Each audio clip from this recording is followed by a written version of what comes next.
हुआ कि मिश्रण कर दिया दोनों को। क्या किया? दोनों को मिश्रण कर दिया। मतलब वास्तविक संख्या और अवास्तविक संख्या दोनों को अगर आप मिला देते तो परिणाम के मतलब होगा कि जोड़िए चाहे घटाइए चाहे गुना कीजिए चाहे भाग कीजिए, ऊपर में संख्या ही आपके आए। जय हिंद। तो आपका बहुत बहुत स्वागत है आपके अपने इस यूट्यूब चैनल में। तो पिछली क्लास में हम नंबर सिस्टम के जो सीरीज जो शुरू किए हैं उसमें से हम एक पहला टॉपिक देखे थे कि जो संख्या है उसका वर्गीकरण कैसे किया जाता है, उसको कैसे बांटा जाता है अलग अलग संख्या के रूप में, क्या होते हैं वो संख्याएं, वास्तविक संख्या क्या है, काल्पनिक होते हैं क्या है, ये सभी संख्याओं को हम क्या कर चुके थे, बांट चुके थे।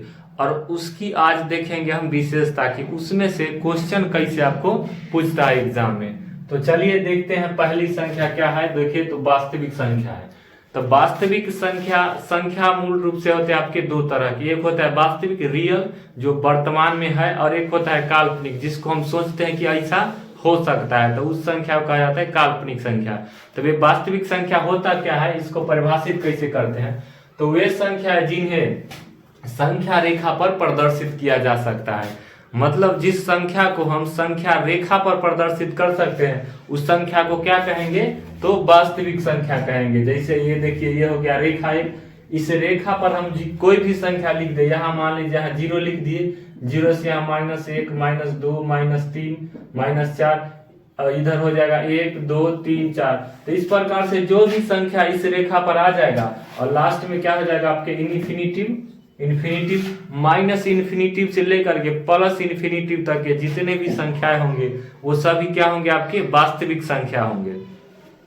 तो ये हो गया, आप समझ गए कि वास्तविक संख्या किसे कहते हैं। तो वैसी संख्या जिसे संख्या रेखा पर लिखा जा सकता है, मतलब सीधा में समझिए ऐसा कि सभी संख्या हो गए आपके वास्तविक संख्या। सिर्फ एक काल्पनिक संख्या को छोड़ दीजिए। काल्पनिक संख्या कैसा होता है, जो रूट में रहता है और माइनस के तौर पर रहता है। कैसे रहता है, रूट में माइनस में रहता है। जैसे हो गया ये रूट हो गया, √3 है और माइनस में √3 है, तो इस प्रकार से रूट में रहेगा। तो ये रूट में है तो ये तो हो जाएगा आपके अपरिमेय संख्या, वही माइनस में है √3 में, तो ऐसा संख्या क्या हो जाता है आपके अवास्तविक संख्या हो जाएगा, काल्पनिक संख्या होगा। तो इसकी वास्तविक हम विशेषता देखते हैं कि वास्तविक की विशेषता क्या होती है। तो वास्तविक की विशेषता है कि परिमेय तथा अपरिमेय संख्या वास्तविक संख्या होती है।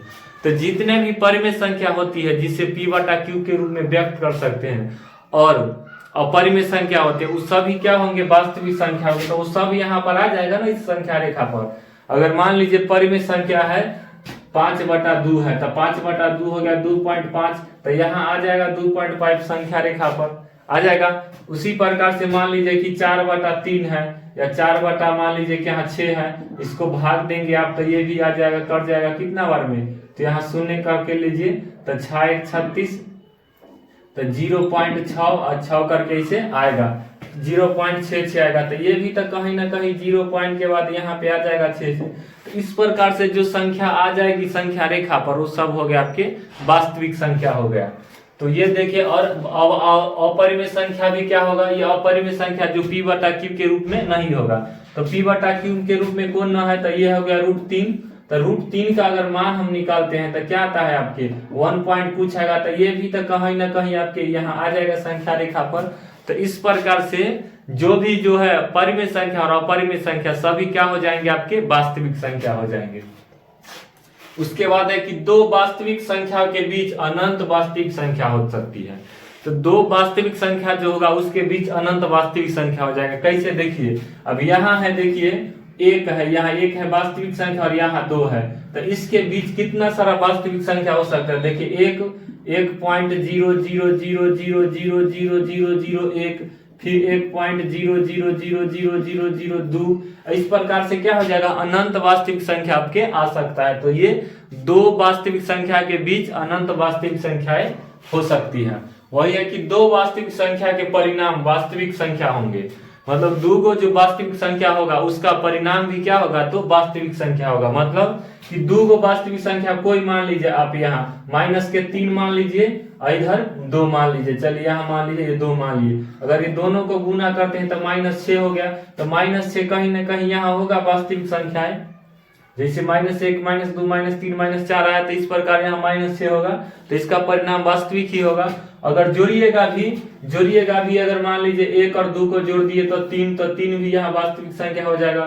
घटाइएगा भी, अगर 2 में से 1 घटाए 1 बचा, या 1 में से 2 घटाइएगा तो -1 बचा, तो ये भी कहीं ना कहीं वास्तविक संख्या हो जाएगा। तो इस प्रकार से जितना भी वास्तविक संख्या होगा उसका परिणाम क्या होगा, एक वास्तविक संख्या ही होगा। लेकिन इसमें एक चीज ध्यान रखिएगा कि ये 0 से भाग नहीं दिया जाएगा। 0 से जब भाग दिया जाता है तो क्या हो जाता है, आपके इन्फिनिटी हो जाता है। जैसे 1 में अगर आप 0 से भाग देंगे तो क्या आ जाता है, आपके इन्फिनिटी आ जाता है। और वही 0 में अगर 1 से भाग दीजिएगा, 0 में क्या होगा, 1 से भाग दीजिएगा तो ये हो जाएगा आपके 0 ही, और 1 में दीजिएगा 0 से भागता है इन्फिनिटी। तो इस प्रकार से सिर्फ 0 को छोड़ करके अगर कोई भी संख्या का कीजिएगा एक दूसरे के साथ तो अनंत आ जाएगा। सिर्फ एक केस में यहाँ भाग में ही सिर्फ नहीं आता है, बाकी गुना भी कीजिएगा तो 0 गुने 1 हो गया तो 0 हो गया, तो ऐसे आ जाता है आपके, ये सभी वास्तविक संख्या हो जाएंगी। उसके बाद है काल्पनिक संख्या। जो है काल्पनिक संख्या किसको कहते हैं, ऐसा संख्या जिनका वर्ग जो होगा वो ऋणात्मक में होगा, मतलब रूट में वो होगा और माइनस में रूट में होगा। जैसे अगर √9 हो गया आपका, क्या हो गया आपके √9 माइनस, अगर प्लस में रहेगा √9 तो इसका वर्गमूल 3 आ जाएगा, तो ये तो हो जाएगा आपके वास्तविक संख्या। लेकिन वही अगर माइनस में √9 रहेगा तो इसका वर्गमूल 3 नहीं होगा, न कि -3 होगा। ये हो जाएगा आपकी काल्पनिक संख्या, जिसको किससे प्रदर्शित करते हैं, तो आयोटा से करते हैं प्रदर्शित। आयोटा को क्या लिखते हैं, हम आई लिखते हैं। तो ये भी देख लिए कि अवास्तविक संख्या क्या है, इसकी विशेषता क्या क्या होता है, ये हम एक बार देख लेते हैं। तो इसमें क्या है कि काल्पनिक संख्या की देखें कि वर्ग जो होगा उसका होगा ऋणात्मक। उसके बाद है कि सम्मिश्र संख्या। सम्मिश्र मतलब क्या हुआ कि मिश्रण कर दिया दोनों को, क्या किया, दोनों को मिश्रण कर दिया। मतलब वास्तविक संख्या और अवास्तविक संख्या दोनों को अगर आप मिला देते हैं तो वो कैसा संख्या बन जाएगा आपके, तो सम्मिश्र संख्या हो जाएगा। यदि वास्तविक संख्या और अवास्तविक संख्या को मिला दे तो कैसा हो जाएगा, सम्मिश्र संख्या हो जाएगा। उसके बाद अगला है आपके परिमेय संख्या। तो परिमेय संख्या कौन होगा, जिसको हम P/Q के रूप में लिख सकते हैं। जैसे कि कोई भी संख्या मान लीजिए है, उसको हम P/Q के रूप में लिख सकते हैं, तो हो जाएगा आपके परिमेय संख्या। जैसे 5 हो गया तो 5 को तो हम ऐसे लिख सकते हैं 5/1, तो 5/1 बराबर तो 5 ही आएगा।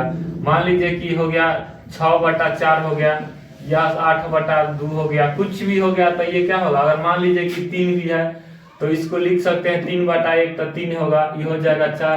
तो इस प्रकार से कोई भी संख्या जो P/Q के रूप में व्यक्त किया जा सकता है, चाहे कितना भी हो।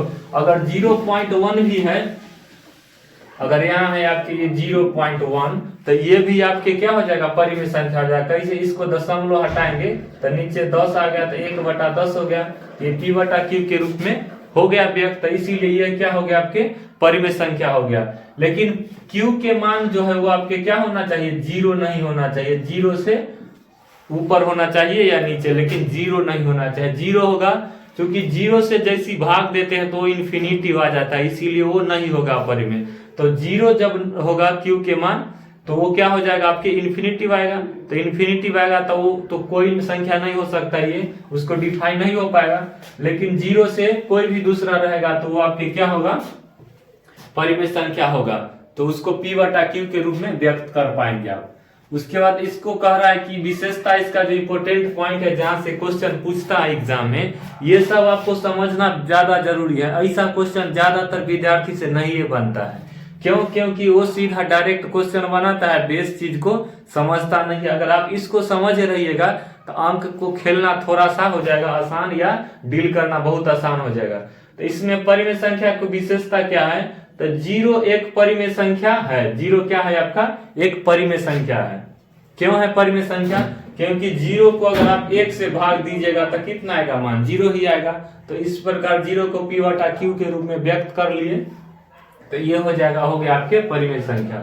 और ये कि दो परिमेय संख्याओं के बीच अनंत परिमेय संख्या होती है। क्या होती है कि दो परिमेय संख्या जो होगा उसके बीच अनंत परिमेय संख्या हो सकता है। जैसे यहाँ पर देख लीजिए कि दो परिमेय संख्या के बीच कैसे अनंत संख्या हो जाएगा। जैसे यहाँ है हमारे पास 5/2 है ठीक है, और यहाँ है आपके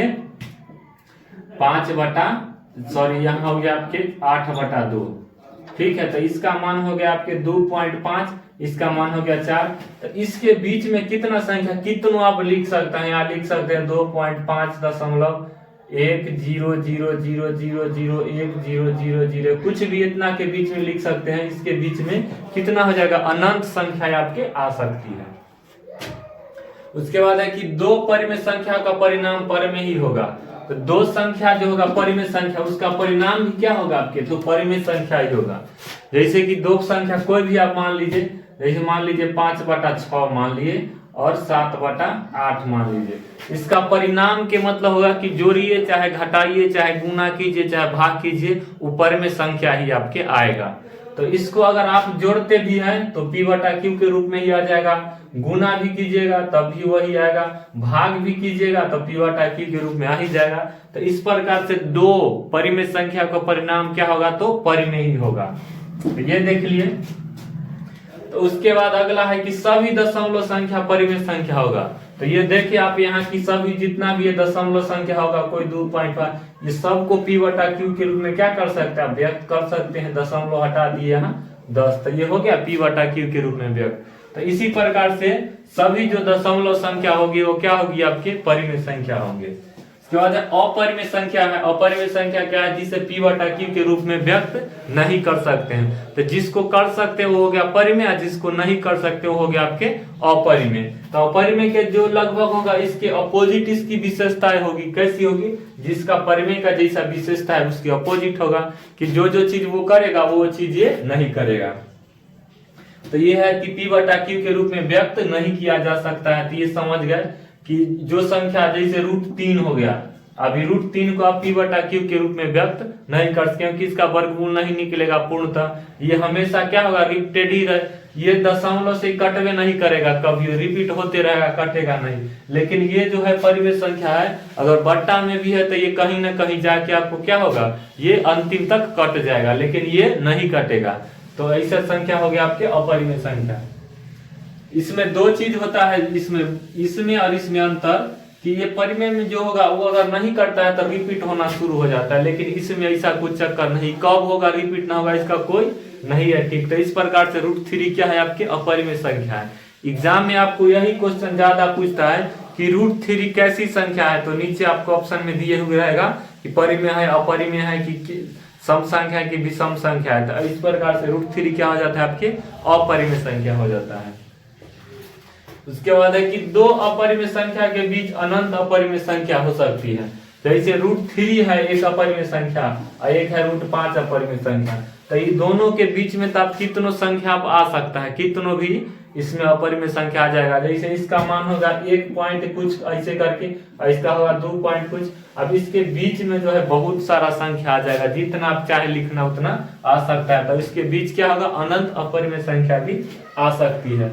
अब अपरिमेय संख्या के उदाहरण कौन कौन है, तो √3 है, √2 है, √3 है, √5 है और पाई है। ये पाई देखिए, पाई जो है इसका मान होता है 22/7, 22/7 होता है। वही अंक में होता है इसका मान 3.14। ये दोनों क्या है आपके, ये परिमेय संख्या है। क्या है ये परिमेय संख्या है दोनों, लेकिन ये पाई जो है ये आपके अपरिमेय संख्या है। क्या ऐसा संख्या है, ये अपरिमेय, लेकिन इसका मान जो है 22/7 ये हो जाता है आपके परिमेय संख्या। तो इसीलिए ये हो जाता है बहुत ही महत्वपूर्ण। उसके बाद है कि अगला, कि ये जरूरी नहीं कि दो अपरिमेय संख्या का परिणाम अपरिमेय आएगा। जैसे देखिए आपकी दो परिमेय का परिणाम तो कंफर्म है कि परिमेय ही आएगा, लेकिन दो अपरिमेय का परिणाम अपरिमेय भी कंफर्म ना है कि वो अपरिमेय ही आएगा, वो बदल भी सकता है। जैसे कि √3 देख रहे हैं आप कि एक अपरिमेय संख्या है, तो √3 यहाँ किए। दूसरा आप एक और ले लीजिए √3, तो ये √3 भी क्या है, आपके अपरिमेय संख्या ही है ना। ये दोनों अपरिमेय संख्या है, और ये दोनों को आप गुना कीजिएगा तो रूट से ही बाहर निकल गया, तो ये तो हो गया आपके परिमेय। तो इस प्रकार से ये हो सकता है, बदल सकता है। या ऐसे भी देखिए कि दूसरा भी कोई भी अंक ले लीजिए, तो वो आपका दो गो ऐसा को लेकर देखिएगा कि वो आपके आराम से अपरिमेय से अपरिमेय नहीं होगा, वो परिमेय में चेंज हो जाता है। कुछ संख्या ऐसा है जो परिमेय में होगा चेंज, लेकिन कुछ ऐसा है जो नहीं होगा। तो इसीलिए इसको 100% ये नहीं कह सकते हैं कि वो कन्फर्म है कि वो अपरिमेय ही आएगा। तो जब 100% नहीं है तो इसीलिए इसको कह सकते हैं हम कि अपरिमेय भी हो सकता है और परिमेय भी हो सकता है। तो इस प्रकार आज हम इसमें देखें कि वास्तविक संख्याएं और काल्पनिक संख्याएं, समिष्ट संख्या, परिमित संख्या और अपरिमित संख्या, और इसका क्लासिफिकेशन हम देख चुके थे कि कैसे कैसे इसको बांटे हैं। अब जो बच गया जो संख्या जो जिसमें होता है भाज्य, अभाज्य संख्या, विषम संख्या, प्राकृत संख्या, पूर्ण संख्या, इस सब से भी जो क्वेश्चन पूछता है जो गहरा लेवल पे, तो उसको भी हम समझ लेंगे। तो आज के लिए इसमें इतना ही रहने दें।